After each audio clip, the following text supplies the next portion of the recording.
মাঝে বেঁচে থাকি, হাসি কাঁদি।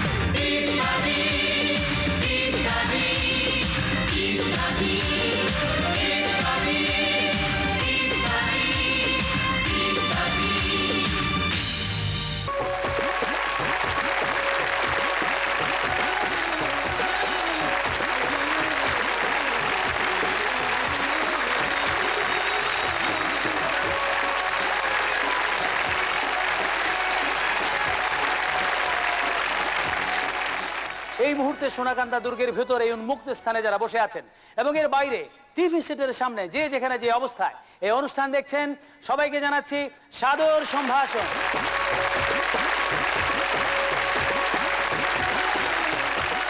দর্শক মণ্ডলী, বেশ দীর্ঘ সময় ধরেই আমরা আমাদের সভ্যতা, সংস্কৃতি, ইতিহাস, ঐতিহ্যের গৌরবমণ্ডিত স্থানগুলোতে ইত্যাদিকে নিয়ে যাচ্ছি।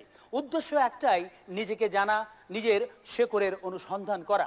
এবং তারই ধারাবাহিকতায় আজকে আমাদের এই আয়োজন নারায়ণগঞ্জ জেলার বন্দর উপজেলার এই সোনাকান্দা দুর্গে। মোগল স্থাপত্যের এক অনুপম নিদর্শন। এই দুর্গটি নির্মাণ করেছিলেন সুবেদার মীর জুমলা সপ্তদশ শতাব্দীর মাঝামাঝি সময়ে। চলুন শুরুতেই জেনে নেওয়া যাক এই দুর্গ সম্পর্কে প্রয়োজনীয় কিছু তথ্য।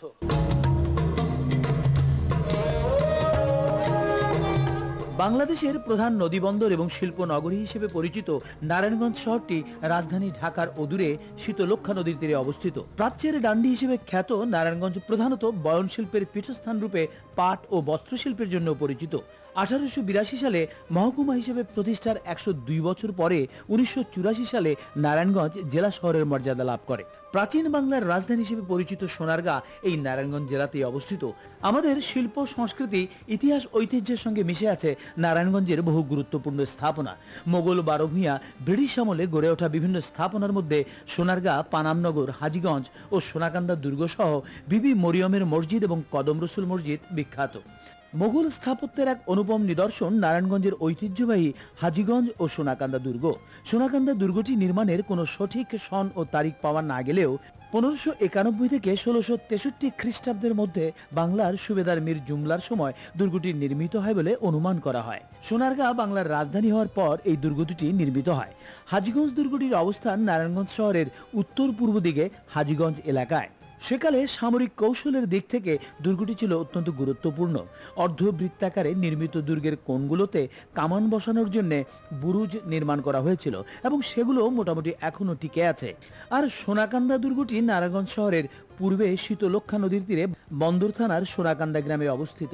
চতুর্ভুজ আকৃতির এই দুর্গ দৈর্ঘ্যে 284 ফুট এবং প্রস্থে 187 ফুট। দুর্গের প্রাচীরের গড় উচ্চতা 10 ফুট, চওড়া প্রায় 3.5 ফুট। দুর্গের পশ্চিম দিকে একটি উঁচু মঞ্চ রয়েছে, যার সাথে 5টি খাঁজযুক্ত খিলানপথ রয়েছে। দুর্গের চতুর্পাশে কামানের গোলা নিক্ষেপের জন্য গোলাকার ছিদ্র রয়েছে।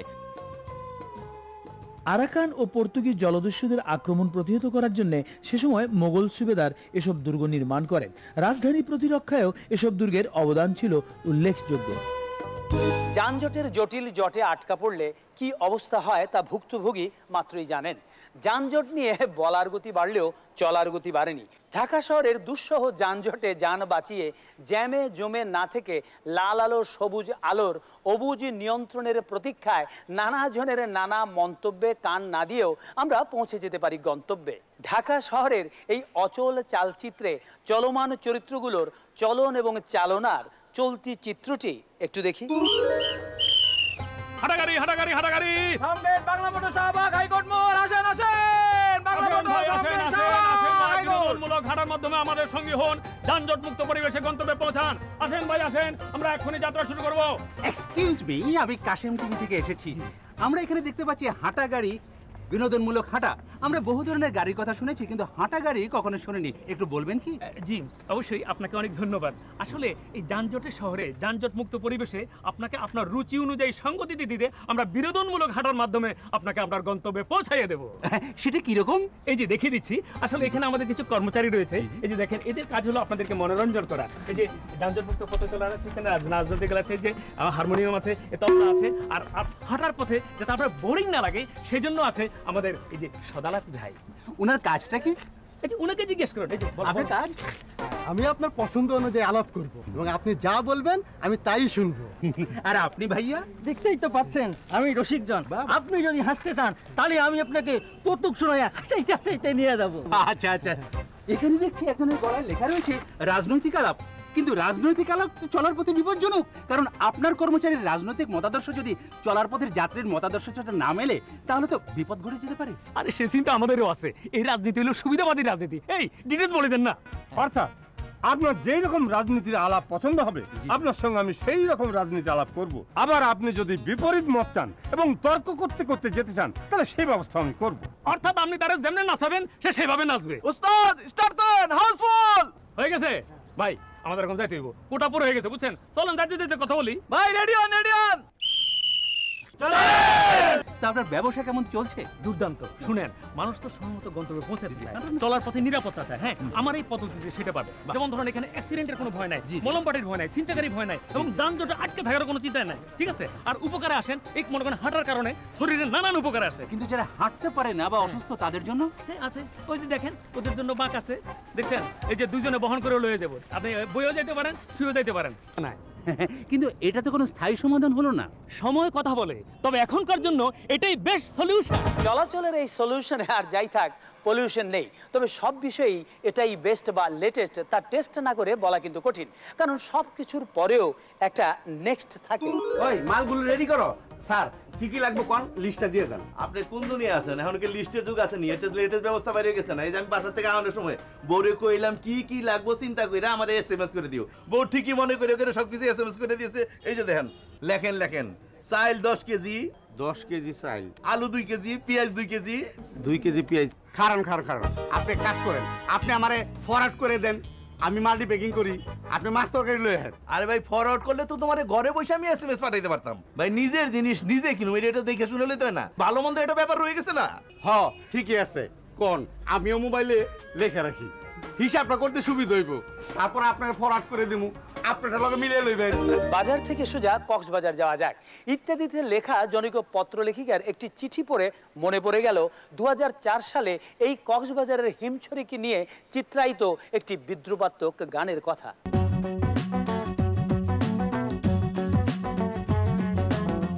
আমি একজন ভ্রমণকারী, ভ্রমণেতে মজা ভারী, ঘুরে ফিরে দেশটা দেখি ইচ্ছা ছিল তাই, গিয়া দেখি মজা পাওয়া বড় কঠিন ভাই, কোনো কিছুই সহজ ভাবে দেখার উপায় নাই। আশা কইরা হিমছড়িতে আসিলাম ঝর্ণা দেখিতে, এত সুন্দর ঝর্ণা এখন লুকাইল কোথায়, ঝর্ণার পানি যাইতে দেখি ঝর্ণা দেখি নাই, কোনো কিছুই সহজ ভাবে দেখার উপায় নাই।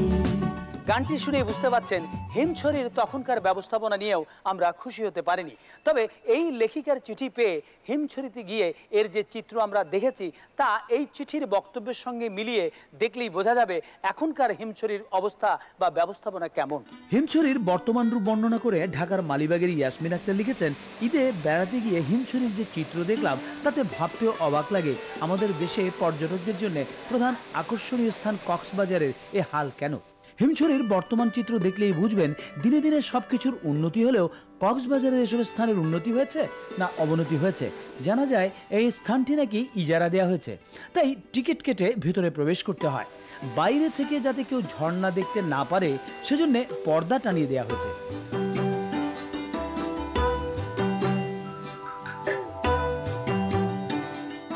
শুধু তাই নয়, ঝর্ণার পানি যে স্থান দিয়ে প্রবাহিত হয় সেই স্থানটিতে এমনভাবে ময়লা স্তূপ করে রাখা হয়েছে যে দেখে মনে হবে এটি একটি নর্দমা বা ডাস্টবিন। তিনি প্রশ্ন করেছেন, এসব কি পর্যটকদের আকর্ষণ করবে না বিকর্ষণ করবে? প্রাইভেট কোনো কোম্পানিকে যদি দায়িত্ব দেওয়া হয় তাহলে তো স্থানটি আরো সুন্দর হবার কথা। হিমছড়ি এবং ইনানি বিচে গিয়ে আমার মতো হাজার হাজার পর্যটকের মনে একটি প্রশ্নই জেগেছে, এসব দেখার কি কেউ নেই? আপনি প্রশ্ন করেছেন এসব দেখার কি কেউ নেই? অবশ্যই আছে। আমাদের পর্যটন কর্পোরেশন বলে একটি পূর্ণাঙ্গ সংস্থা রয়েছে। আপনার এই চিঠির বিষয়টি তাদের দৃষ্টিতে এসেছে কিনা আমরা জানি না, তবে আমরা চাই এই অতিশয় দৃষ্টিকটু দৃশ্যগুলো আমাদের যেন আর দেখতে না হয়। আমাদের দুর্ভাগ্য এই যে বিশ্বের বিস্ময় কক্সবাজার এবং সুন্দরবনের মতো প্রাকৃতিক সম্পদ আমাদের থাকতেও আমরা অনেকেই এসব ব্যাপারে উদাসীন। প্রাকৃতিক সৌন্দর্যের ব্যাপারে আমাদের যেমন সচেতনতা কম, তেমনি প্রাকৃতিক বিপর্যয়ের ব্যাপারে। কি সমস্যা, কি মানসিক নাকি? মানসিক না শারীরিক বুঝি না, কিন্তু আমার ছেলের এই সমস্যা আমাদের মানসিকভাবে এতটা অ্যাটাক করছে যে আমরা সবসময় একটা আতঙ্কের মধ্যে থাকি। কিসের আতঙ্ক? ভূমিকম্পাতঙ্ক। এই আতঙ্ক তো কম বেশি সবারই আছে, এর জন্য এত ঘাবড়ালে চলবো? ঘাবড়াই কি সাথে? হালকা একটু নাড়া দিলে যেভাবে বাড়ি সুদ দেখাবে, এর চেয়ে বেশি নড়লে কি হইব সেই চিন্তা অস্থির হয়ে আছি। তাছাড়া রেডিও টেলিভিশনে যেভাবে ধারাবাহিক নাটকের মতো পর্ব শুরু করে, তাতে তো কলজা লগে থাকে না। এটা তো ভালো, সবাই সতর্ক হয়। সতর্ক কেমনে হইব? মানুষে আরো বিভ্রান্ত করে। কেউ কয় ভূমিকম্প হইলে 20,000 বাড়ি ক্ষতিগ্রস্ত হইব, কেউ কয় 50,000, কেউ কয় 1 লাখ লোক মারা যাব, কেউ কয় 2 লাখ। আমি আর কি সমাধান দিব? এত কিছুর পরেও একটার পর একটা উঁচু উঁচু বিল্ডিং হইতাছে, ওইগুলা ভূমিকম্প প্রতিরোধ করতে পারবো কিনা কেউ কি চেক করতেছে? আপনি এইসব সমস্যা নিয়ে আমার কাছে আসছেন কেন? রাজুকে যান। গেছি, আরো বড় বড় সমস্যা নিয়ে আছে। আমাকে সমস্যা সমাধানের মানুষ কই? আপনাদের ছোট্ট একটা উদাহরণ দেয়। এই যে দেখেন কি সুন্দর ধানমন্ডি এলাকা, এখানে সব 6 তলা ভবন, অথচ নতুন আইনে 2-1টা প্লটে হঠাৎ করে 13-14 তলা ভবন নির্মাণ শুরু হয়েছে। এইসব কারণে ধানমন্ডির সৌন্দর্য তো শেষই, কিন্তু যদি ভূমিকম্প হয় তাহলে ওই 14 তলা তো 6 তলা ভাঙ্গা পড়বো, অথচ কারো কোনো ভ্রুক্ষেপ নাই। কিন্তু আমি তো এইসব বাড়ি করে ঝামেলা মিটাতে পারবো না, আমার কাজ হলো চিকিৎসা করা। চিকিৎসাই দেবেন? এইসব অনিয়মের কারণে দিন দিন ভয় ভীতি বাড়তেছে, ভয়টা দূর হওয়া দরকার। আমার পোলায় তো এখন ভূমিকম্পের ভয়ে ঘরের ভিতরে বড় বড় পিলার না ঠেকনা দিতেছে, যাতে মাথার পর ছাদ ভেঙে না পড়ে। বুঝতে পারছি, সমস্যাটা মানসিক। সেই জন্য তো আপনার কাছে আইছি। শুরু করছি আমন্ত্রিত দর্শকদের জন্য পর্ব। আজকে আমরা যেহেতু এই নারায়ণগঞ্জ জেলার বন্দর উপজেলার সোনাকান্দা দুর্গে অর্থাৎ কেল্লায় এসেছি, তাই এই স্থানটি অর্থাৎ এই দুর্গ এবং নারায়ণগঞ্জ জেলাকে ঘিরেই আপনাদের জন্য কিছু প্রশ্ন করব, এবং যারা সঠিক জবাব দিতে পারবেন তারাই আমাদের পরবর্তী পর্বের জন্য নির্বাচিত হবেন। এই হাজার হাজার দর্শকের মাঝখান থেকে আমরা আজ 4 জন দর্শক নির্বাচন করব। তাহলে আমরা শুরু করছি। আপনাদের মাঝখানে রয়েছেন আমাদের সহকারী মামুন এবং এখানটায় রয়েছেন রানা। আপনারা যারা সঠিক উত্তর দেবেন তাদের কাছে তারা চলে যাবে। তাহলে আমি প্রথম প্রশ্ন করছি। প্রথম প্রশ্নের উত্তর দেবেন আপনারা যারা এদিকে বসে আছেন। প্রথম প্রশ্ন হচ্ছে, নারায়ণগঞ্জ জেলার নামকরণ করা হয়েছে কার নাম অনুসারে? নারায়ণচন্দ্র। হয়নি না, উত্তর সঠিক হয়নি। আপনি বলুন। শ্রী শ্রী লক্ষ্মীনারায়ণ ঠাকুর। লক্ষ্মীনারায়ণ ঠাকুর 1766 সালে তিনি এই নামকরণ করেছেন। তার অন্য নাম হচ্ছে বেনুর ঠাকুর কিংবা বিকনলাল পান্ডে। ইস্ট ইন্ডিয়া কোম্পানি থেকে তিনি এই জায়গাটির মালিকানা পেয়েছেন বলে জনশ্রুতি রয়েছে। কি নাম আপনার? আমার নাম প্রবীর কুমার সাহা। কি করেন আপনি? আমি ব্যবসা করি। ব্যবসা করেন। অনেক ধন্যবাদ। আমরা প্রথম দর্শক পেয়ে গেছি, এবার আমরা দ্বিতীয় দর্শক নির্বাচন করব এবং প্রশ্নের উত্তর দেবেন আপনারা যারা মাঝখানে রয়েছেন তারা। প্রশ্নটি হচ্ছে, আমাদের দেশের প্রথম টেক্সটাইল মিল কোনটি এবং এটি কত সালে কে কোথায় স্থাপন করেন? ঢাকেশ্বরী মিল। হ্যাঁ, উত্তর সঠিক হয়েছে। ঢাকেশ্বরী কটন মিল, যে এটা সূর্যবাবু করেছিল। সূর্য কুমার বসু। হ্যাঁ, উত্তর সঠিক হয়েছে। 1927 সালে করেছিলেন শীতলক্ষ্যা নদীর তীরে। অনেক ধন্যবাদ আপনাকে। আপনার নাম? আমার নাম মোহাম্মদ শরীফ হোসেন শাহ। কি করেন আপনি? যে আমি ব্যবসা করি, পাশাপাশি রাজনীতি করি। অনেক ধন্যবাদ আপনাকে। আমরা দ্বিতীয় দর্শক পেয়ে গেছি, এবার আমরা নির্বাচন করব তৃতীয় দর্শক এবং উত্তর দেবেন আপনারা যারা এখানটায় বসে আছেন তারা। তৃতীয় দর্শকের জন্য প্রশ্নটি হচ্ছে, ফতুল্লার নামকরণ করা হয়েছে কার নাম অনুসারে? এখানটায় একজন। হ্যাঁ, হযরত শাহফাতুল্লাহ রাদিয়াল্লাহু আনহু তাআলার নামে নামকরণ করা হয়েছে। এর উত্তর সঠিক হয়েছে। আপনার নাম? আমার নাম মোহাম্মদ দেলোয়ার হোসেন প্রধান। কি করেন আপনি? আমি ব্যবসা করি। এবারে আমরা চতুর্থ দর্শক নির্বাচন করব। চতুর্থ দর্শকের জন্য প্রশ্নটি হচ্ছে, এই নারায়ণগঞ্জেই হিন্দু ধর্মাবলম্বীদের জন্য একটি বিখ্যাত স্থান রয়েছে যেখানটায় প্রতি বছর পুণ্য স্নান করা হয়। বলতে হবে স্থানটির নাম কি? হ্যাঁ, আমি দেখতে পাচ্ছি অনেকেই হাত তুলেছেন। হ্যাঁ, সঠিক হয়েছে, লাঙ্গলবন। সঠিক হলেও কিন্তু আমরা নিতে পারছি না, যেহেতু অনেকেই এই প্রশ্নের উত্তর দিয়েছেন। আমি চলে যাচ্ছি পরবর্তী প্রশ্নে।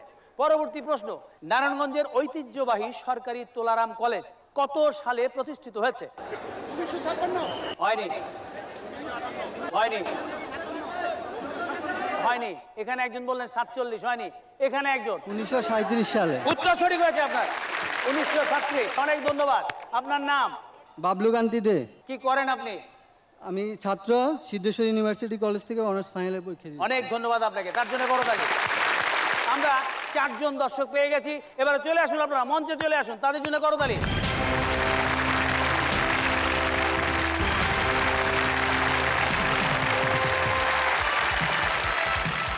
আমরা আমাদের নির্বাচিত 4 জন দর্শককে পেয়ে গেলাম। এবার এই দর্শকদের নিয়ে আমরা শুরু করব দ্বিতীয় পর্ব।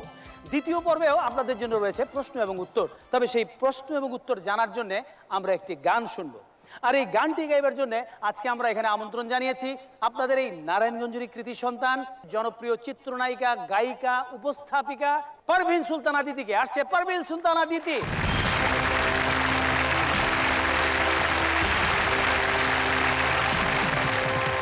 দিদি, আপনার নিজ জেলা নারায়ণগঞ্জের এই মঞ্চে এসে আপনার অনুভূতি কি, কেমন লাগছে আপনার? আজকে প্রথম মনে হচ্ছে যে আমার জীবন ধন্য, যে আমি দেশে বিদেশে এত বড় বড় অনুষ্ঠানে গেছি, কিন্তু আমার দেশের মানুষদের সামনে পারফরমেন্স করছি, তাও আবার ইত্যাদির মতো একটা অনুষ্ঠানে। আমার খুবই আনন্দ লাগছে, খুবই ভালো লাগছে। অনেক ধন্যবাদ দিদিকে। আমরা এবার দিদির কণ্ঠে একটি গান শুনবো। এই নারায়ণগঞ্জেরই বিভিন্ন গুরুত্বপূর্ণ বিষয় এবং স্থান নিয়ে তিনি একটি গান গাইবেন, এবং এই গানটি আপনাদের মনোযোগ দিয়ে শুনতে হবে, কারণ এই গানটির উপরই থাকবে আপনাদের জন্য কিছু প্রশ্ন।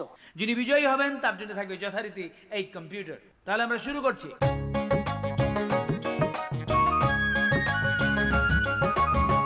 নারায়ণগঞ্জ জেলা রে ভাই এমনই এক নাম, জগৎ জুড়ে আছে তার রয়েছে সুনাম। বাংলাদেশের প্রধান নদী বন্দর এখানে, বাণিজ্য আর শিল্প নগর জানে সবাই জানে। নারায়ণগঞ্জ জেলা রে ভাই এমনই এক নাম, জগৎ জুড়ে আছে তার রয়েছে সুনাম।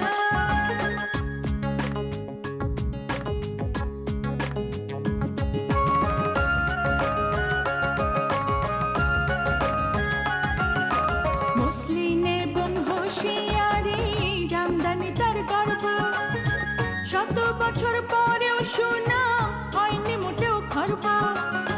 পেট্রোলিয়াম সরবরাহ এখান থেকেই হয়, ফতুল্লার বড় প্রমাণ আমার কথা নয়। ভালো মানের গেঞ্জি কোথায় তৈরি হয় তা জানেন, নয়া মাটি থেকে এসব গেঞ্জি কিনে আনেন। মাত্র 5 জন শিক্ষার্থী নিয়ে যাত্রা শুরু যার, তুলারাম সরকারি কলেজ নামটি যে তাহার। কোন বাপতে নিতাইগঞ্জ যায় ও বন্ধু রে, কোন বাপতে নিতাইগঞ্জ যায়। নারায়ণগঞ্জেতে এলে সে পথ দেখতে পাই, সোনারগাঁ নামে প্রাচীন রাজধানী এক আছে। বিশাখাতার প্রতিষ্ঠাতা ঢাকার অনেক কাছে। নারায়ণগঞ্জ জেলা রে ভাই এমনই এক নাম, জগৎ জুড়ে আছে তার রয়েছে সুনাম। দিদিকে ধন্যবাদ। তাহলে আমি প্রথম প্রশ্ন করছি। গানটিতে 3 ধরনের বস্ত্রকে গর্ব হিসেবে উল্লেখ করা হয়েছে, বলতে হবে সেগুলোর নাম কি? একটি হচ্ছে পা, হয়নি মুসলিম গামছা, মুসলিম কাপড়। 3টির কথা বলেছি, আপনারা একটি করে বলছেন, হয়নি। আপনি জামদানি শাড়ির কথা বলেছো উনি, হ্যাঁ। তারপরে পেট্রোল। কিন্তু পেট্রোল তো আর বস্ত্র নয়, কারো উত্তরই সঠিক হয়নি। তিনি বলেছেন মসলিন, হোশিয়ারি এবং জামদানি, 3টির কথা বলেছেন। এবারে দ্বিতীয় প্রশ্ন। তিনি একটি নারায়ণগঞ্জের ঐতিহ্যবাহী কলেজের কথা বলেছেন, এবং সেই কলেজটি কতজন শিক্ষার্থী নিয়ে যাত্রা শুরু করেছে? 5 জন।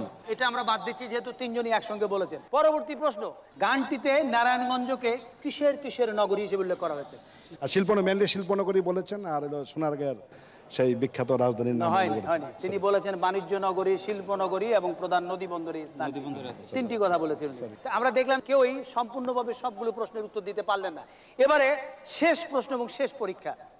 তিনি গানটিতে একটি গানের কথা উল্লেখ করেছেন, কোন বা পথে নিতাইগঞ্জ যায়। এই গানটির মুখটি আপনাদের গাইতে হবে, যিনি ভালোভাবে গাইবেন তিনি বিজয়ী হবেন। আপনি শুরু করুন। কোন বা পথে নিতাই গঞ্জ যায়। Sorry sorry sorry.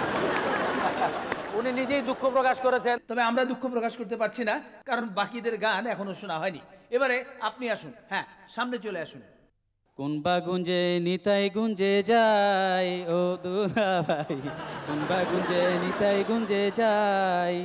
আপনি যেভাবে দুলাভাই বললেন, এই গানে কিন্তু কোথাও দুলাভাইয়ের অস্তিত্ব নেই।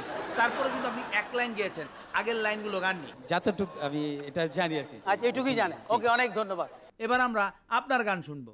আমি কোন বা পথে নিতাইগঞ্জে যাই, নিতাইগঞ্জ ডাইনে রেখে।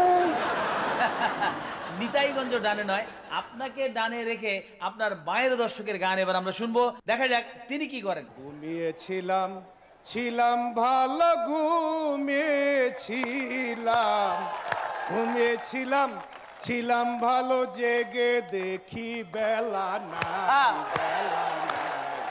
কোনবা পথে নিতাইগঞ্জ যাই ও বন্ধুরে, কোনবা পথে নিতাইগঞ্জ যাই। অনেক ধন্যবাদ, অনেক ধন্যবাদ আপনাকে। হ্যাঁ, সুন্দর সুন্দর।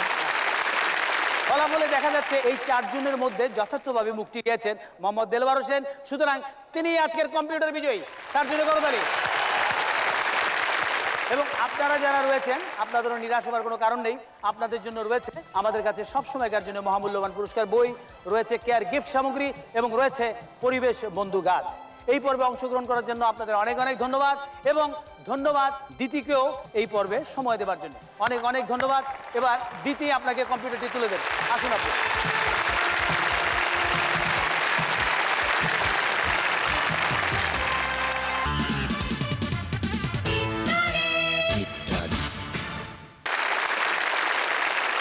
দর্শক মন্ডলী, বরকে দুবার বললে শোনা যায় বর্বর, এবং নরের আগে বাযোগ করলে হয়ে যায় বানর। এটি একটি ছড়া।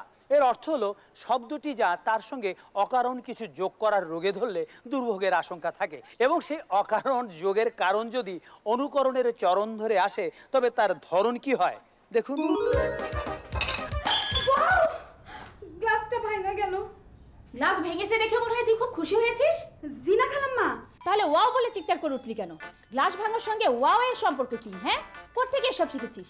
খালাম্মা, টেলিভিশন দেখা, টিভিতে দেখছি উষ্টা খায় একা পায় পড়া গেল, অমনে হকগুলি মিলা কইলো ওয়াও। আর অ্যাডভার্টাইজে দেখলাম একজন আরেকজনের বিস্কুট খাওয়ায় আর কয় ওয়াও।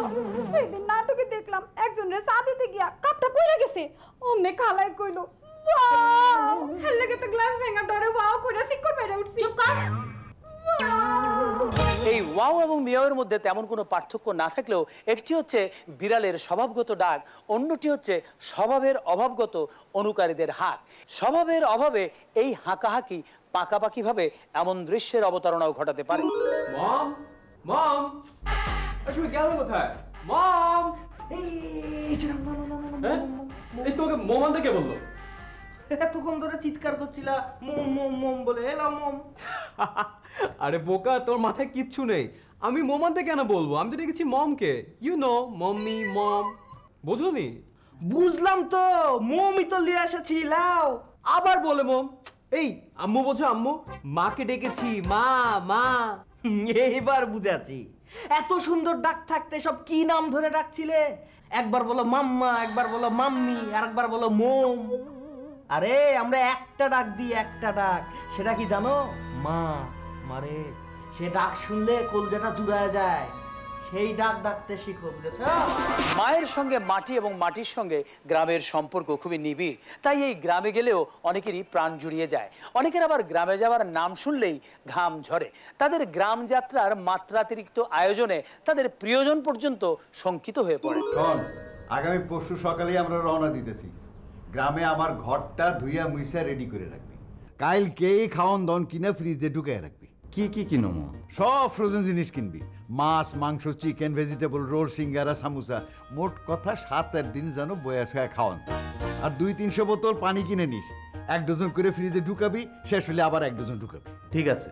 আর শোন, মশা, মাছি, তেলা পোকা, ইন্দুর, পিঁপড়া মারার ঔষধও ছিটাই দিস।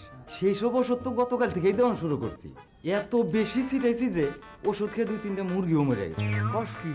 চিন্তা করেন না, 2-3 জনের ডিউটিতে লাগাই দিছি যাতে পোলাপান কাছে না যায়। হ্যাঁ, সাবধান। আর আমি নিজেও তো পোলাপালে বহুদিন পর গ্রামে যাইতেছি, কোনো ঝামেলা যেন না হয়। দাদা একটা কথা কই, কি? গ্রামে যাইতেছেন বেড়াইতে, সবকিছু যদি লগে ঘুরে লয়ে যাবেন তাহলে গ্রামে যায় লাভ কি? গ্রামে আছেটা কি? শহর থেকে ফ্রেশ নিয়ে যাওয়া ভালো না? গ্রামেই তো সবকিছু ফ্রেশ, বাতাসটাও ফ্রেশ, তরি তরকারি মাছ মাংস সব তো গ্রাম থেকে নিয়েই শহরে বেচে। হ্যাঁ, ক্ষেতের থেকে তাজা সবজি তুলবেন, পুকুর থেকে যেটা মাছ ধরবেন। আর তাছাড়া গ্রামের চাপকলের পানিতে যেই স্বাদ সেটা আপনি ফ্রিজের আর বোতলের পানিতে পাইবেন কই?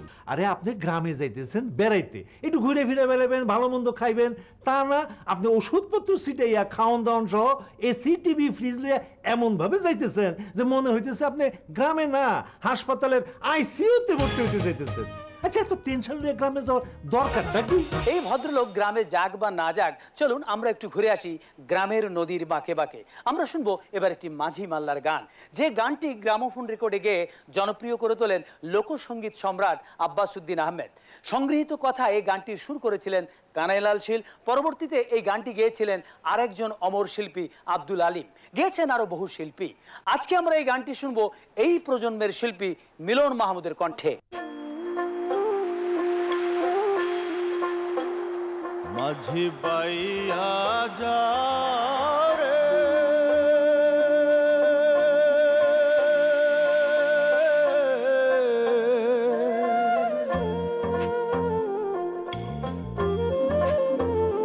মাঝি বাইয়া যা রে,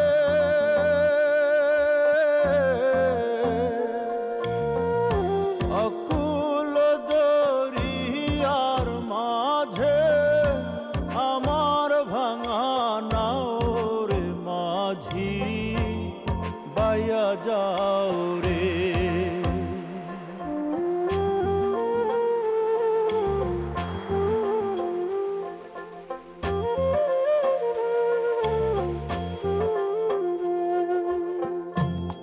না কাষ্ঠের নৌকা খানি, মাঝখানে তার গুড়া,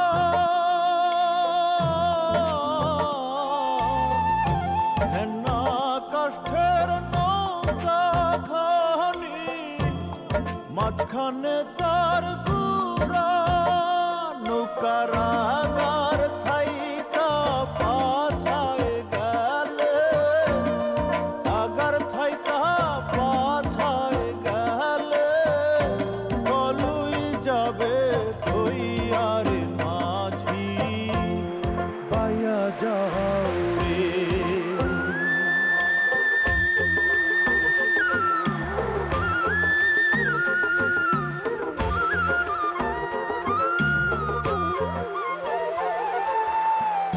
দীক্ষা শিক্ষা না বইতে আগে করছ বিয়া,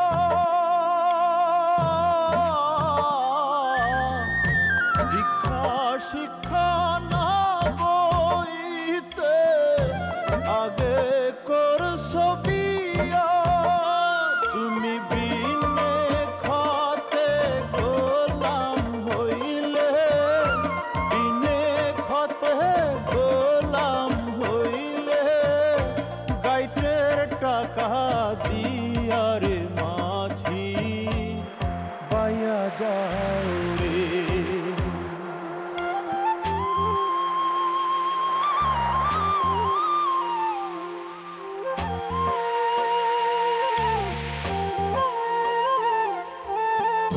বিদেশ বিপাকে যারো বেটা মারা যায়,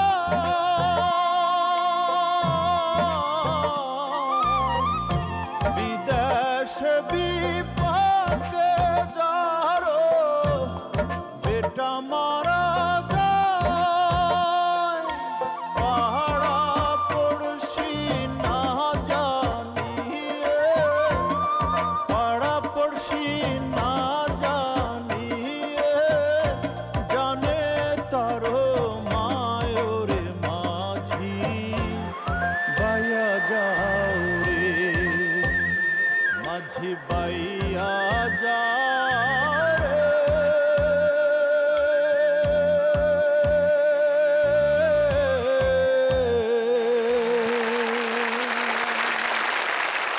আমরা যাব একটি গ্রামের হাটে, তবে হাটটি একটু ব্যতিক্রমী। হাট সাধারণত বসে খোলা জায়গায় কিংবা উন্মুক্ত স্থানে, দিনের বেলায়, রাতে বসে না। আমাদের এই হাটটি অবশ্য রাতের বেলাতেই বসে। আর এই ব্যতিক্রমী হাটটি হচ্ছে নারায়ণগঞ্জ জেলার রূপগঞ্জ থানার নোয়াপাড়া গ্রামে জামদানির হাট। এই হাটের বৈশিষ্ট্য হলো সপ্তাহে একদিন শুক্রবার এই হাট বসে। মধ্যরাতের পর এই হাট বসে এবং সকালের মধ্যেই শেষ হয়ে যায়। ঢাকার ডেমরা এবং নারায়ণগঞ্জের নোয়াপাড়ায় এই জামদানির হাট বসে, যা তাঁতিদের কাছে অত্যন্ত জনপ্রিয়। আমরা গিয়েছিলাম নারায়ণগঞ্জের নোয়াপাড়ার জামদানির হাটে। ছোট ছোট ব্যাগে করে অল্প সংখ্যক শাড়ি নিয়ে দূর দূরান্ত থেকে কেউ বা পায়ে হেঁটে, কেউ বা বিভিন্ন যানবাহনে চেপে এই হাটে আসেন। বিক্রি করেন তাদের তৈরি করা নানান নকশার জামদানি। মজার ব্যাপার হচ্ছে এখানে জামদানি কারিগররা তাদের উৎপাদিত দ্রব্যাদি নিয়ে বসে থাকেন না, বরং ক্রেতা বা মহাজন টাকা নিয়ে বসে থাকেন। তাই স্বল্প সময়ের জন্য এই হাট বসলেও হাটে নিয়ে আসা সবার জামদানি বিক্রি হয়ে যায়। 15 থেকে 20 লক্ষটা শাড়ি 3 ঘন্টার মধ্যে বেচা কিনা হয়। আর পাইকার আছে প্রায় 80 থেকে 90 জন পাইকার আসে কেনার জন্য। চিটাগাং থেকে আসে, রাজশাহী থেকে আসে, খুলনা থেকে আসে, ঢাকা থেকে আসে সবচেয়ে বেশি। নারায়ণগঞ্জ জেলার বয়নশিল্পের একটি গুরুত্বপূর্ণ স্থান দখল করে আছে জামদানি। ঢাকায় জামদানি নামে পরিচিত ঐতিহ্যবাহী এবং সবার প্রিয় এই বস্ত্রটি প্রকৃতপক্ষে নারায়ণগঞ্জ জেলারই রূপগঞ্জ, তারাবো, নোয়াপাড়া, 2500 রূপসী এলাকায় তৈরি হয়ে থাকে। জামদানি শব্দটি মূলত একটি ফার্সি শব্দ। সূক্ষ্ম সুতোয় বোনা জামদানি শাড়ির প্রধান বৈশিষ্ট্য হলো হাতে তৈরি নকশা বা মোটিভ, যা অন্য শাড়িতে দেখা যায় না। জামদানি শাড়ি তৈরির পদ্ধতিটি অত্যন্ত কষ্টকর। কোনো শাড়ি তৈরিতে 4-5 মাসও সময় লেগে যায়। পরিবারের কেউ হয়তো সুতার নলি বুনছে, কেউ টানা দিচ্ছে, কেউ বা জামদানি বুনছে। এভাবে এক একটি পরিবারের প্রায় সবাই জামদানি তৈরির সাথে প্রত্যক্ষ বা পরোক্ষভাবে জড়িত থাকে। এসব এলাকায় তাঁতিদের নিজস্ব শ্রমে এই শিল্পটি গড়ে উঠেছে। আর এই শিল্পটির ভবিষ্যৎ নির্ভর করছে স্বদেশি পণ্য ক্রয়ে আমাদের আগ্রহের উপর। ইত্যাদির ভাগ্নে তার বিভিন্ন ব্যবসার ভগ্ন আশা ছেড়ে এবার মগ্ন অন্য চিন্তায়। তবে এই অন্য চিন্তা কোনো পণ্য নিয়ে নয়, বরং গণ্যমান্য হবার জন্য অনন্য পায় এক চেষ্টা। দেখা যাক এই চেষ্টায় শেষটায় কি বলেন মামা।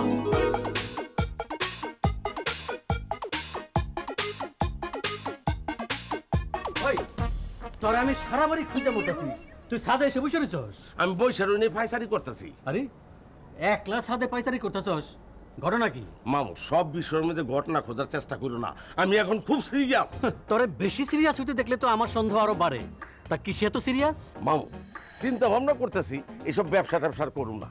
এমন একটা কাম ধরছি যেটার মধ্যে খুব বেশি একটা অভিজ্ঞতার দরকার নাই, পুঁজিপাত্রের দরকার নাই। কামটা সহজ কিন্তু ওজনে ভারী। কামটা কি শুনি? সমালোচনা। ঈদ পার্বণ আসলে আমার দাম বাইরে যাবো, ভাড়াই লিখুম, বুঝি আর না বুঝি ইয়েস নো ভেরি গুড লিখে ফেলাম। ওই ইয়েস নো ভেরি গুড দিয়া গঠনমূলক সমালোচনা হইব? গঠনমূলক সমালোচনা করতে হইলে ওই বিষয়ে জ্ঞান থাকতে হয়, জানতে হয়, বুঝতে হয়। অহনার এই দিন নাই মামু। কি শোনো মামু, যে হারে চ্যানেল বাড়তেছে, দর্শক তো থাক দূরের কথা, আর্টিস্টটাই ঠিকভাবে টেলিভিশন দেখে না, সেইটার আবার সমালোচনা। সেই জন্য ইদানিং ভাড়া করে সমালোচক নেওয়া হয়, যে যে লাইনের না হেরে দিয়ে সেই জিনিসের সমালোচনা লেখায়। তা করতে আমি ভালো বুঝি। তুই কইলি হইলো তুই ভালো বুঝোস? শোনো মামু, আজকাল অনেকেই না জানি না সমালোচনা লেখে। ইদানিং এইসব লাইনে একটা বাপ কাম করে। সবাই যে জিনিসটারে ভালো কইব, আমি আতেলগিরি দেখাইয়া সেই জিনিসটারে খারাপ করব। এইটা একটা হুডারি আর কি, দিলাম ডুবাইয়া। ফোন তোর এইসব সমালোচনা পড়া কেউ ডুববো না, ভাসবো না। অথচ আগে সমালোচনা পড়ার জন্য নির্মাতারা বসে থাকতো, কারণ তখন যারা সমালোচনা লিখতেন এইসব ব্যাপারে তারা বিজ্ঞ ছিলেন। তোর মতো বিজ্ঞের ভাবধারা অজ্ঞ লোক না। এইটাও না? অবশ্যই না। তোরা তো আমি গতবারই কইছি, যা কিছু খারাপ সব কিছুরে না বলবি। না বুঝা সমালোচনা করাটাও খারাপ, সুতরাং এইটারও না বলবি। ইটাখোলা নীলফামারী থেকে তমাল রায় বাংলাদেশের বিভিন্ন ফিলিং স্টেশনগুলোতে ব্যবহৃত বৈদ্যুতিক বাতি সম্পর্কে লিখেছেন, সরকার বাংলাদেশের প্রত্যেক নাগরিককে বিদ্যুতের অপচয় রোধ করার জন্য বিদ্যুৎ সাশ্রয়ী বাতি ব্যবহার করতে বলেছেন, কিন্তু কখনো একটির জায়গায় দুটি বাতি ব্যবহার করতে বলেননি। কিন্তু বিভিন্ন ফিলিং স্টেশনে লক্ষ্য করলে দেখা যাবে এক হাত পর পর অনেক বাতি লাগানো আছে, যা অহেতুক। ইত্যাদির কাছে আমার প্রশ্ন, এই অপ্রয়োজনীয় বাতিগুলো কি বিদ্যুৎ ছাড়াই জ্বলছে? আর যদি বিদ্যুৎ ছাড়া নাই জ্বলে, তাহলে এই অপ্রয়োজনীয় বাতি ব্যবহারের প্রতিকার কি? বিদ্যুৎ সংকট থেকে রক্ষা পাওয়ার জন্য সবার আগে প্রয়োজন আমাদের সচেতনতা। আর শুধু ফিলিং স্টেশনই নয়, যেখানেই প্রয়োজনের অতিরিক্ত বিদ্যুৎ খরচ হয় সেখানেই ব্যবস্থা নেওয়া উচিত। মুদ্রণ অধিদপ্তর চট্টগ্রাম থেকে সহকারী হিসাবরক্ষক তোফায়েল আহমেদ লিখেছেন, প্রায় পত্রিকায় দেখা যায় ঢাকা শহরে প্রচুর ফিটনেসবিহীন গাড়ি চলাচল করে। সম্প্রতি পত্রিকায় প্রকাশিত একটি রিপোর্টে দেখা গেছে বাংলাদেশ সড়ক পরিবহন সংস্থা পুলিশের কাছে ফিটনেসবিহীন গাড়ির তালিকা দিয়েছে। জানা গেছে ঢাকায় ৮০,০০০ গাড়ি চলছে ফিটনেস ছাড়াই। স্বভাবতই এসব দেখে মনে প্রশ্ন জাগে, এসব দেখার কি কেউ নেই, নাকি দায়িত্বশীলদের অবৈধ সহযোগিতায় এ সকল গাড়ি রাস্তায় চলছে? এমন হলে নিরাপদ সড়ক বা নিরাপদ যানবাহন কি করে পাবো? নিরাপদ যানবাহন ছাড়া সড়ক কখনই নিরাপদ হবে না। তাই নিরাপদে সড়কে চলার জন্য নিরাপদ যানবাহন চাই। আর যানবাহনের ফিটনেস দেওয়ার দায়িত্বে যারা নিয়োজিত রয়েছেন তাদেরও লক্ষ্য রাখতে হবে তাদের নামে কেউ যেন অবৈধ সহযোগিতার অভিযোগ আনতে না পারে। আমাদের কাছে চিঠি লেখার ঠিকানা পরিচালক ইত্যাদি, GPO box number 2674, GPO Dhaka 1000, আর ইমেল করতে পারেন ittadi1@yahoo.com এই ঠিকানায়। মোবাইলের মাধ্যমেও আমাদের সঙ্গে যোগাযোগ করতে পারেন। আপনার মোবাইলের মেসেজ অপশনে গিয়ে আই লিখে একটি স্পেস দিয়ে আপনার বক্তব্য লিখে পাঠাতে পারেন 2580 এই নম্বরে, যে কোনো মোবাইল থেকে। ধন্যবাদ।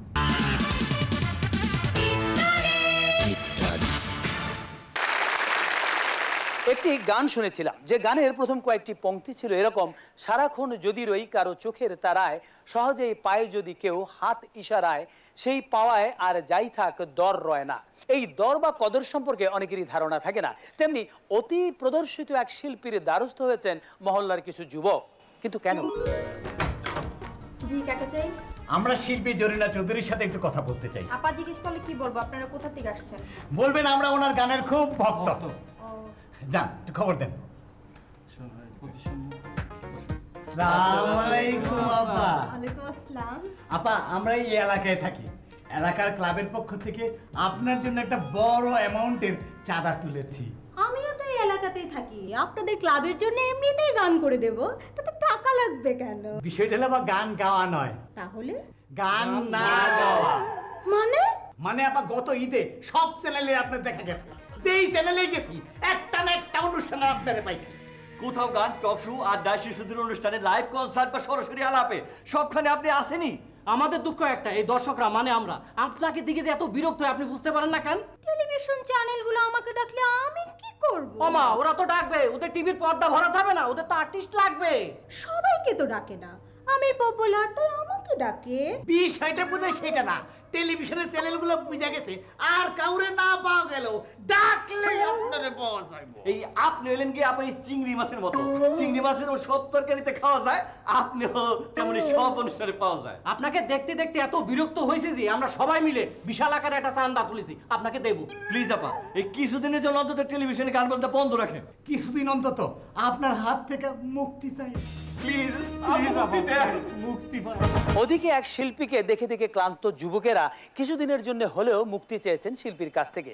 আর এদিকে টিভিতে নিজেদের মুখ দেখানোর জন্য যুক্তি নিয়ে এসেছেন গ্রামের দুজন লোক। তাদের যুক্তিতে টিভিতে অন্তর্ভুক্তির বিষয়ে কি ঘটে দেখা যাক। আমরা মোবাইল থেকে আসছি। মোবাইল যেখানে শুটিং করা হয়? জি, শুটিং করা বলতে পারেন। ওইখানকার রাস্তাঘাট, দোকানপাট, বাড়িঘর কিছুই আর নিজেকে নাই, সবই নাটকওয়ালারা নিজেকে বানায় ফেলাইছে। যেদিকে তাকাবেন শুধু আর্টিস্ট আর আর্টিস্ট, ক্যামেরা আর অ্যাকশন। কোন মানুষকে যদি আপনি গ্রামের মানুষকে ডাক দেন তাহলে কিন্তু ভুল করবেন, কারণ কেটা যে আর্টিস্ট আর কেটা যে পাবলিক এটা বোঝা বড় মুশকিল। শুটিং এর চক্করে পড়ে এলাকার সবাই এখন মোটামুটি আর্টিস্ট হয়ে গেছে। তো আমার কাছে কি প্রয়োজন? আমরা দুইজনে একটা সিরিজ নাটক বানাইছি, আপনাকে ওই কাশেম টিভিতে দিতে আসছি। নাটক বানিয়েছেন আপনারা? যে আমরা, আমাদের বিশ্বাস যে এই নাটক অবশ্যই হিট হইব এবং রিয়েল নাটক হইব। কি করে বুঝলেন যে এটা রিয়েল নাটক হবে? দেখেন, আমাকে মেলা দিনের অভিজ্ঞতা। মোবাইলে আমাকে বাড়িতে আজ 8-9 বছর ধরে শুটিং চলে। আমাকে বাড়ির পাকের ঘরের চুলাটা পর্যন্ত সবার পরিচিত। এর সাথে নাটক হিট হওয়ার সম্পর্ক কি? না মানে আমাকে বাড়িতে যারা শুটিং করতে আসে তারা সবকিছু আমাকে কাছ থেকে শিখে। আমাকে মা বোনরা কেমনে কথা কয়, কেমনে হাঁটে, কেমনে কাপড় পিন্দে, কেমনে রান্ধে, এইগুলা লইয়া আমাকে বাড়িতে শুটিং করে নাটক বানায়। এত বছর দেখতে দেখতে আর হ্যাঁ করে শিখাইতে শিখাইতে এখন মনে হয় আমরাই হ্যাঁ চাইয়া ভালো পারি। তাই চিন্তা করলাম আমাগুরে নকল কইরা নাটক বানায় হেরা যদি লাখ লাখ টাকা কামাইতে পারে তাহলে আমরা করলে দোষ কি? আমাগরও তো আসল হইব। স্যার নাটকটা চালাই দেখেন, এই ক্লাস নাটক হয়েছে, টাকা পয়সা বেশি দেওয়া লাগবে না, কারণ আমাগো বাড়ি আমরাই আর্টিস্ট, অতএব কিছু লাভ দিলেই চলবে। তো নাটকের নাম কি দিয়েছেন? নাটকের নাম বহুত হইছে এইবার আমরাই। নাতির গান শুনে কান খাড়া করে ছুটে এলো নানি। এই সোনাকান্তার দুর্গে এসে না জানি নাতির আবার কোনো প্রতিভার বাতি জ্বলে উঠল। নানির ভয় নাতিকে না আবার কোনো প্রতিভা খোঁজার অনুষ্ঠানে হারাতে হয়।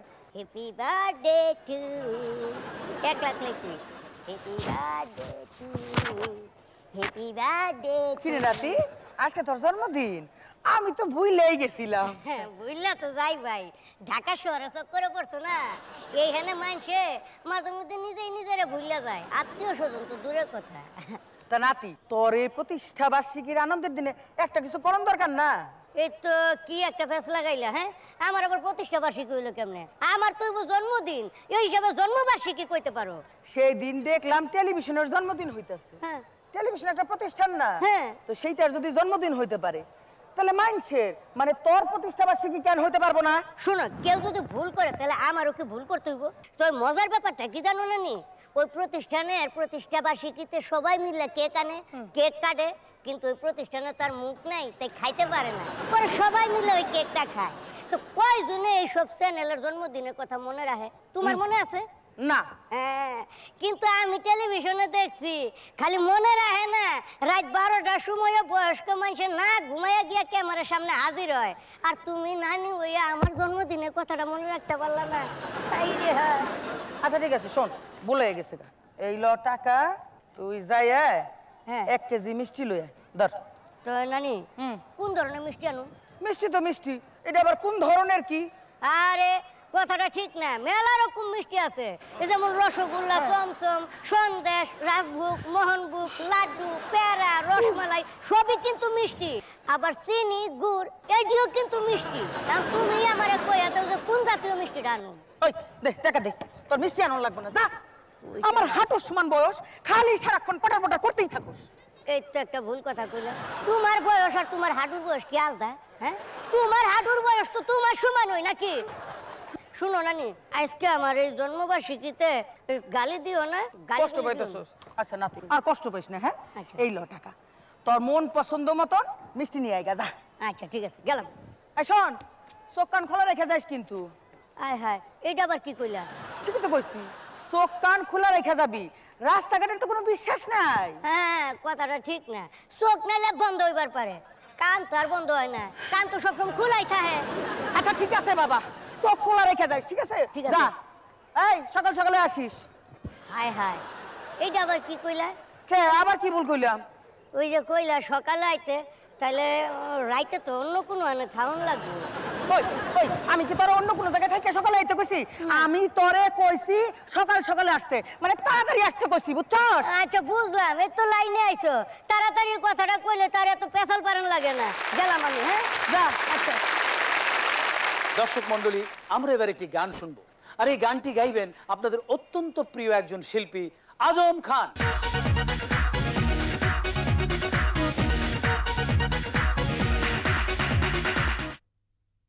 আপনারা জানেন দীর্ঘদিন জটিল রোগে আক্রান্ত হয়ে আজম খান সিঙ্গাপুর গিয়েছিলেন চিকিৎসা করার জন্য। সেখান থেকে ফিরে এসে আজ তিনি গাইছেন ইত্যাদির দর্শকদের জন্য।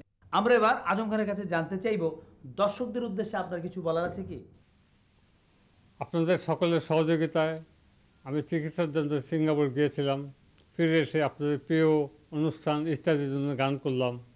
আমি আবার আপনাদের সকলের সহযোগিতায় সিঙ্গাপুর চিকিৎসার জন্য যাচ্ছি, এসে যাতে আপনাদের জন্য আবার ভালো ভালো গান করতে পারি সেই জন্য দোয়া করবেন। আপনারা সবাই ভালো থাকবেন, ধন্যবাদ।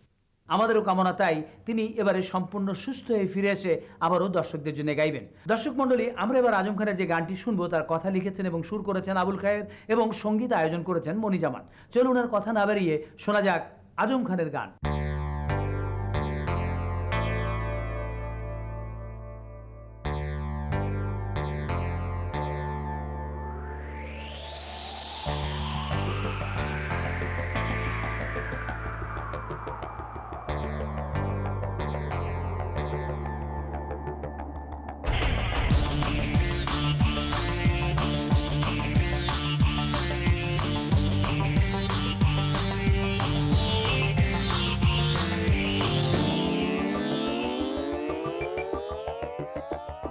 আমি বাংলাদেশের আজম খান, বাংলাতে গাই পপ গান, জারি সারি ভাটিয়ালি এক মায়ের সন্তান, জারি সারি ভাটিয়ালি এক মায়ের সন্তান। আমি আজম খান, আমি বাংলাদেশের আজম খান, বাংলাতে গাই পপ গান, জারি সারি ভাটিয়ালি এক মায়ের সন্তান, জারি সারি ভাটিয়ালি এক মায়ের সন্তান। আমি আজম খান।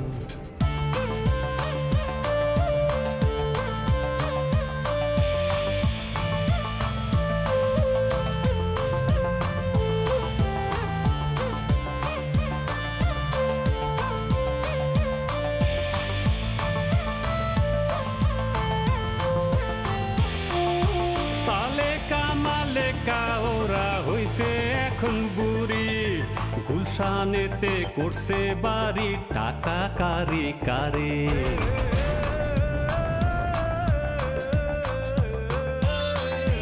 সালেকা মালেকা ওরা হইছে এখন বুড়ি, গুলশানেতে করছে বাড়ি, টাকা কারি কারে। ফুলবানুরও বাড়ছে এখন কদর সম্মান, জাফরানি জর্দা দিয়া খায় সাচি পান। আমি আজম এখনো গাই বাংলাতে পপ গান, আমি আজম খান।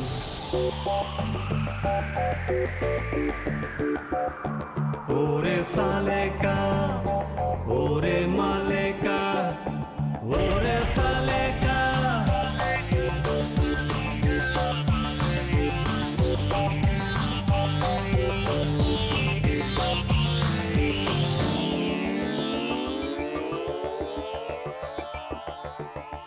আলাল দুলাল আগের মতো নাই তো আর পাজি, ওদের বাবা মালকা মাইতে হইছে এখন রাজি।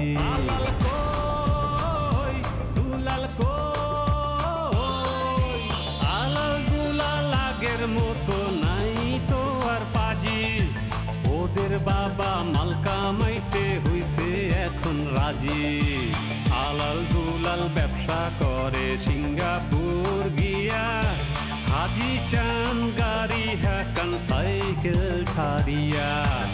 আমি আজম এখনো গাই বাংলাতে পপ গান, আমি আজম খান। আমি বাংলাদেশের আজম খান, বাংলাতে গাই পপ গান, জারি সারি ভাটিয়ালি এক মায়ের সন্তান, জারি সারি ভাটিয়ালি এক মায়ের সন্তান। আমি আজম খান, আমি বাংলাদেশের আজম খান, বাংলাতে গাই পপ গান, জারি সারি ভাটিয়ালি এক মায়ের সন্তান, জারি সারি ভাটিয়ালি এক মায়ের সন্তান। আমি আজম খান। দর্শক মণ্ডলী, আমরা আমাদের দেশ বা সমাজের ভবিষ্যৎ দেখতে চাই তারুণ্যের আয়নায়। তরুণ সমাজের একটি অংশের নানা অবক্ষয়ের চিত্র দেখে আমরা যখন হতাশ হয়ে পড়ি, তখনই মনে পড়ে এটাই সব নয়, এ সবই হচ্ছে বন্যায় ভেসে আসা আবর্জনা, যা ভেসে চলে যাবে, আর নিচে যা জমে থাকবে তা হচ্ছে উর্বর পলি, এবং এটাই হচ্ছে আসল। এই আশার আলো আমরা অনেকবারই দেখেছি, এবং আমাদের ইত্যাদিতেও তরুণদের এইসব সফলতার চিত্র বহুবার দেখিয়েছি। এবার আমরা তেমনই দুজন তরুণের চিত্র আপনাদের সামনে তুলে ধরব। পর্দায় দেখতে পাচ্ছেন দুজন তরুণ একটি দোকানের সামনে দাঁড়িয়ে আছে, তাদের সামনে রাখা একটি স্বচ্ছ পাত্র, যেখানে সবাই অর্থ দিচ্ছে। কিন্তু কিসের জন্য এই অর্থ? বিভিন্ন স্থানে গিয়ে এই তরুণরা অর্থ সংগ্রহ করছে অসুস্থ দরিদ্র শিশুদের চিকিৎসার জন্য। এরই মধ্যে তারা বেশ কয়েকজন শিশুকে চিকিৎসা করিয়ে সুস্থ করেছে।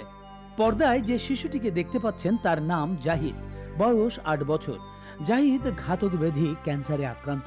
অর্থের অভাবে যখন জাহিদের চিকিৎসা বন্ধ হয়ে যাওয়ার উপক্রম হয়, তখনই তাদের পাশে এসে দাঁড়ায় আরিফ, নাজমুল এবং তাদের বন্ধুরা। আমার এক বন্ধুর সহযোগিতায় পত্রিকায় দেওয়ার পরে এই সহোদয় 2 ব্যক্তি আমার কাছে আসে। ওনারা আগাইয়া আসার পরে আমারে বলল যে, চাচা দেখি আপনার ছেলের জন্য কিছু করতে পারি কিনা। কিছুদিন পরে ওনারা ফোন করলো, ফোন করে আমার শান্তিনগর ইস্টার্ন প্লাজা নিয়ে গেল। পরে ওইখানে আমার একটা প্যাকেট ধরাই দিল। দেখলাম এখানে সর্বমোট 1,04,000 টাকা মতন। জাহিদ 2 বছর আগে নন হজকিন্স লিম্ফোমা নামক একটি রোগ নিয়ে ভর্তি হয়। নন হজকিন্স লিম্ফোমা এক ধরনের গ্ল্যান্ডের ক্যান্সার। সে রিমিশনে আছে। রিমিশন অর্থ রোগটা কন্ট্রোলে আছে। আরও 8 থেকে 9 মাস আমরা ওকে মেনটেনেন্স থেরাপি দিব। আমরা আশা করি সে ভালো হবে। শুধু জাহিদই নয়, আরো কয়েকজন শিশুর পাশে এসে দাঁড়িয়েছে এই তরুণরা। তেমনই আর একজন শিশু হচ্ছে সোহাগ। 13 বছরের মেধাবী শিশু সোহাগ জন্ম থেকেই হৃদরোগে আক্রান্ত। চিকিৎসকদের মতে দ্রুত তার অপারেশন দরকার, কিন্তু অর্থের অভাবে সোহাগের দরিদ্র পিতা তা কিছুতেই পারছিলেন না। পরে পত্রিকায় দেওয়ার পরে আরিফ, আশিক, নাজমুল ভাই আমার সাথে যোগাযোগ করে। এই খবর পত্রিকার মাধ্যমে জানতে পেরে এগিয়ে আসে এই তরুণরা। সোহাগের জন্য সাহায্যের আবেদন জানিয়ে লিফলেট ছাপায়। সোহাগকে বাঁচাতে এগিয়ে আসুন, মানুষ তো মানুষের জন্য। সোহাগের জন্য সংগ্রহ করে 1,20,000 টাকা। ভর্তি করিয়ে দেয় আরেকটি অলাভজনক এবং সেবামূলক প্রতিষ্ঠান ন্যাশনাল হার্ট ফাউন্ডেশনে। সোহাগ নামে একজন 13 বছরের ছেলে, যার জন্মগত হৃদরোগ ছিল। 2 জন তরুণ নিয়ে আসে এবং আমরা এটা পরীক্ষা নিরীক্ষা করে দেখলাম যেটা এটা কমপ্লিকেটেড জন্মগত হৃদরোগ, এবং ওনারা কিছু টাকা পয়সা তুলেছিল এবং এই টাকা পয়সা এবং আমরাও আমাদের পক্ষ থেকে যতদূর সম্ভব সহায়তা দিয়ে এই সোহাগের কনজেনিটাল হার্ট ডিজিজের অপারেশন করা হয় এবং আল্লাহর মেহরবানিতে সে ভালো হয়ে চলে গেছে। তো আমাদের দেশে অনেক রকমের হৃদরোগ আছে। তো আমি বলবো যাতে হৃদরোগ না হয় এই প্রতিরোধের উপরে আমাদের জোর দেওয়া উচিত, কারণ হৃদরোগের পরীক্ষা নিরীক্ষা চিকিৎসা অত্যন্ত ব্যয়বহুল। চাঁদা গ্রহণ এবং তা অসুস্থ শিশুদের অভিভাবকদের হাতে পৌঁছে দেওয়ার ক্ষেত্রেও তাদের স্বচ্ছতা প্রশংসনীয়। একটি বেসরকারি বিশ্ববিদ্যালয়ের ছাত্র আরিফ, নাজমুল সহ তাদের বন্ধুরা কোনো শপিং মলে কিংবা প্রতিষ্ঠানে অর্থ সাহায্য নিতে যাবার আগে সম্পূর্ণ বিষয়টি জানিয়ে সংশ্লিষ্ট কর্তৃপক্ষের কাছ থেকে পূর্বানুমতি গ্রহণ করে। আমি ওদেরকে সমিতি বরাবর অ্যাপ্লিকেশন করতে বলি। আমি ওদের ব্যাপারে খোঁজখবর নেই এবং যে ছেলেটি ক্যান্সারে আক্রান্ত তার ব্যাপারে খোঁজখবর নেই। বিষয়টি সঠিক যখন আমি জানতে পারি তখনই ওদেরকে আমি আসতে বলি টাকা ওঠানোর জন্য। নিজের হাতে আমরা বক্সটি তালা মেরে দিই। যখন টাকা ওঠানো শেষ হয় আমরা নিজেরাই অফিসে বসে নিজের হাতে তালা খুলে সেই টাকাগুলি গুনে ছেলেটির বাবার হাতে তুলে দিই। আমরা কথা বলেছিলাম এই তরুণদের অভিভাবকদের সঙ্গেও। আমার ছেলে আরিফ, ওর বয়সী ছেলেমেয়েরা ঈদের সময় দোকানে যে কেনাকাটা করে এবং বন্ধু বান্ধবের সাথে ঘোরাফেরা করে, কিন্তু আরিফ নিজের আনন্দ ফুর্তি সব বাদ দিয়ে ছোট শিশুদের চিকিৎসার জন্য টাকা সাহায্য চাইছে। এটা আমার ভালোই লাগছে। আমার ছেলে নাজমুল অবসর সময় ঘোরাফেরা না করে মানুষের সেবার জন্য কাজ করে, এই জন্য আমি আনন্দিত। প্রত্যেক বাবা মামারে তার সন্তান কি করে তার জানা উচিত। দর্শক মণ্ডলী, আমরা আজ এই 2 তরুণকে আমাদের মঞ্চে আমন্ত্রণ জানিয়েছি। আমরা এবার কথা বলবো আরিফুর রহমান এবং নাজমুল হাসানের সঙ্গে। আরিফ, শুরুতেই জানতে চাইবো আপনারা যে কাজগুলো করছেন, এই কাজগুলো করতে আপনাদেরকে উৎসাহিত করেছে, উদ্বুদ্ধ করেছে? আমরা ফার্স্টে 4 ফ্রেন্ড, আমি, নাজমুল, আশিক এবং রাজীব ভার্সিটির সামনে বসেছিলাম। ঠিক তখনই এক লোক এসে বলল যে তার বাচ্চার অপারেশন করতে হবে, এজন্য 20,000 টাকা প্রয়োজন। উনি 15,000 টাকা কালেক্ট করেছে, বাকি 5,000 টাকা হলে উনি অপারেশনটা করতে পারে। তো তখন আমরা 4 জন মিলে আমাদের ভার্সিটি থেকে এবং আশেপাশ থেকে আমরা 5,000 টাকা কালেক্ট করে ওই বাচ্চাটার অপারেশন হয়। তো এরপরে আমরা চিন্তা করি যে এভাবে তো আমরা আরো বাচ্চাদের হেল্প করতে পারি। এসব কাজ করতে গিয়ে নাজমুল মানুষের কাছ থেকে কি রকম সহযোগিতা পাচ্ছেন? হ্যাঁ, অবশ্যই আমরা সহযোগিতা পাচ্ছি। তো আমাদের কিছুটা সমস্যা হয়, চাঁদাটা যেহেতু উড়াইতে হলে সবার কাছেই যেতে হয়। তো সবাই দেখে যে এখানে অ্যাকচুয়ালি আমরা এটা সত্যতা কতটুকু, তো আমাদের বিভিন্ন ডকুমেন্টস দেখে তারা এই পর্যন্ত সহযোগিতা করে। হ্যাঁ, আপনাদের ভবিষ্যৎ ইচ্ছে কি? আর আমাদের ভবিষ্যৎ ইচ্ছা, যেমন আমরা এখন বর্তমানে 4 ফ্রেন্ড আছি, তো আমরা আমাদের আরো ফ্রেন্ডদের ইনভাইট করব, তো ওরা আসবে এবং একত্রে আমরা ব্যাপক আকারে মানুষের কল্যাণের জন্য কাজ করি। অনেক ধন্যবাদ। আমরা মনে করি মানুষ মানুষের জন্য। আমরা চাই আপনাদের এই কাজ দেখে অন্যরা অনুপ্রাণিত হোক এবং আপনাদের মতো এমনি স্বচ্ছতা ও আন্তরিকতার সঙ্গে অন্যরাও এগিয়ে আসুক মানুষের কল্যাণের জন্য। আমরা আপনাদের সর্বাত্মক সফলতা কামনা করছি। ধন্যবাদ আবারও। ধন্যবাদ।